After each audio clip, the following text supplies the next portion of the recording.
बिस्मिल्लाहिर्रहमानिर्रहीम। अस्सलाम वालेकुम डियर स्टूडेंट्स। आज हम कल का टॉपिक जो कंटिन्यू करने वाले हैं।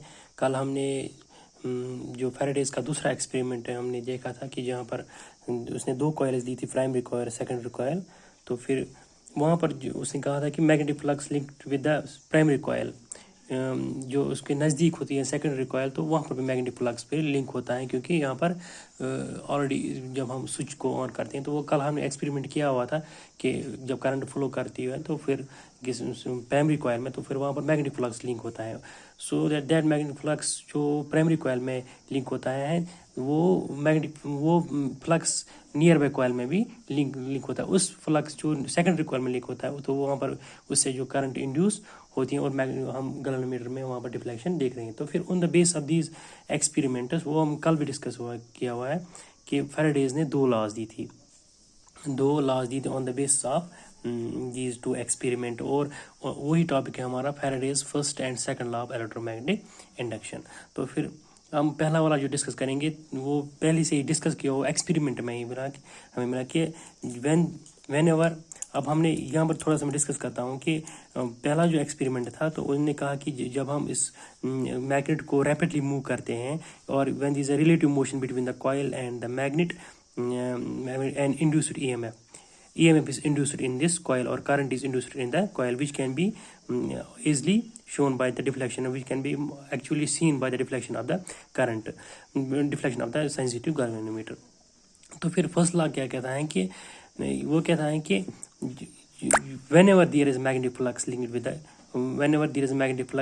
with the coil change and जो मैग्नेटिक फ्लक्स होता है जब हम इस मैग्नेट को जो एक कॉइल के साथ लिंक हुआ हो, क्योंकि हम जब इसको मूव करते हैं तो फिर यहाँ पर magnetic flux near by coil में वो इंड्यूस होता है। तो फिर उस जो यहाँ पर मैग्नेटिक फ्लक्स इंड्यूस होता है उससे करंट इस कॉइल में इंड्यूस होती है या EMF। तो फिर वही डिस्कस कर रहे हैं कि जो जितना हम इसको यहाँ पर रैपिडली मूव करते हैं, जितना हम इसको फॉरवर्ड या बैकवर्ड लेते हैं, नॉर्थ पोल या साउथ पोल के जैसे भी हम अगर नॉर्थ पोल की तरफ से या साउथ पोल की तरफ से जितना भी हम इसको चेंज करते जाएंगे उतना यहाँ पर मैग्नेटिक फ्लक्स लिंक होता जाएगा, उतना ही करंट इंड्यूस या EMF इंड्यूस होता जाएगा। और ये करंट तब तक रह जाएगा जब तक इंड्यूस्ड EMF या इंड्यूस्ड करंट तब तक रह जाएगी जब तक मैग्नेटिक फ्लक्स चेंज होता जाएगा या magnetic flux linked with the coil continuous.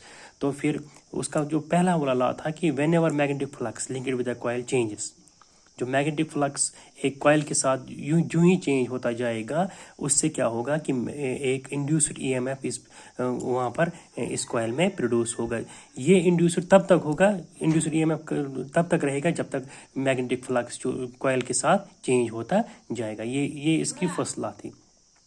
तो फिर ये सिंपल स्टेट है कि जब तक हम इसको चेंज करते जाएंगे इस मैग्नेट को टुवर्ड्स द कॉइल और बैकवर्ड द कॉइल, तो फिर तब तक इस कॉइल में मैग्नेटिक फ्लक्स लिंक होगा। उस मैग्नेटिक फ्लक्स से वहाँ पर करंट इंड्यूस होगी या इंड्यूस्ड EMF इंड्यूस होगा, इंड्यूस्ड EMF इंड्यूस होगा। तो फिर वो इंड्यूस्ड EMF और इंड्यूस्ड करंट तब तक रहेगी जब तक मैग्नेटिक फ्लक्स चेंज होता जाएगा। ये थी उसकी फर्स्ट लॉ, सिंपल सी बात है। तो whenever magnetic flux linked with the coil changes, induced EMF is produced in the coil.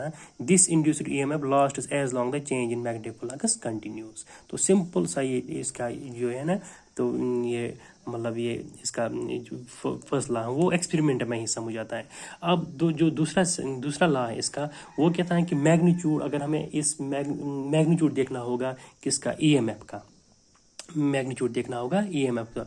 वो कहता है कि जो मैग्नीट्यूड ऑफ द EMF जो कॉइल में होता है वो होता है directly proportional to the change in magnetic flux या rate of change of magnetic flux. जितना हम मैग्नेटिक फ्लक्स चेंज करते जाएंगे उतना ही मैग्नीट्यूड इंड्यूस्ड EMF का बढ़ता जाएगा। जितना हम कम करते जाएंगे उतना ही मैग्नीट्यूड वहाँ पर कम होता जाएगा।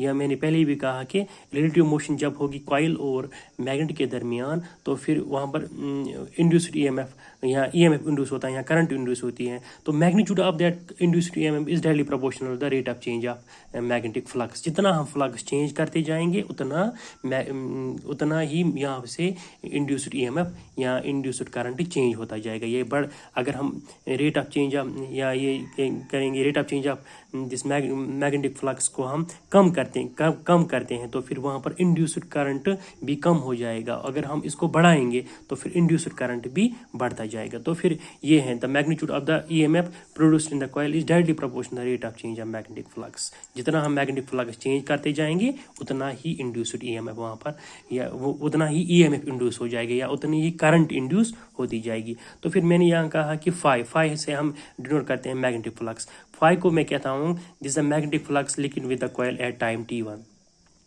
मैं टाइम इंटरवल लेता हूँ यहाँ पर क्योंकि हमें चेंज इन टाइम इंटरवल दिखना है। तो फिर फाई क्या है, this magnetic flux linked with the coil at time t1। तो फिर फाई 2 मैं देता हूँ कि magnetic flux linked with at time t2। अब अगर चेंज इन मैग्नेटिक फ्लक्स होगा इन टाइम इंटरवल वो हम देखेंगे t2 माइनस t1, क्योंकि चेंज इन मैग्नेटिक फ्लक्स देखना है। तो फिर वहाँ से हमें t2 minus 1 is equal to phi 2 minus phi 1। तो फिर जब हमने देखा कि this is the time interval t2 minus t1, इसमें से क्या हुआ कि ये इतना ही magnetic flux change in magnetic flux in time t phi 2 minus phi, इतने टाइम इंटरवल में इतना ही मैग्नेटिक फ्लक्स चेंज हुआ।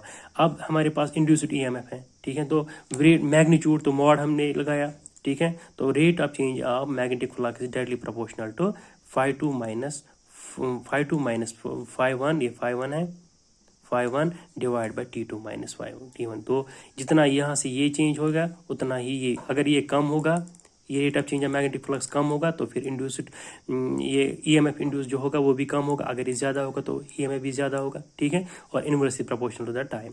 अब देखो ई प्रोपोर्शनल के बदले मैंने के लगाया, के को हम 1 के बराबर ऐसा यूनिट में देते हैं। तो फिर ये mod of E is equal किसके बराबर phi 2 minus phi 1 is equal t2 minus वो हम लिख सकते हैं डिफरेंशियल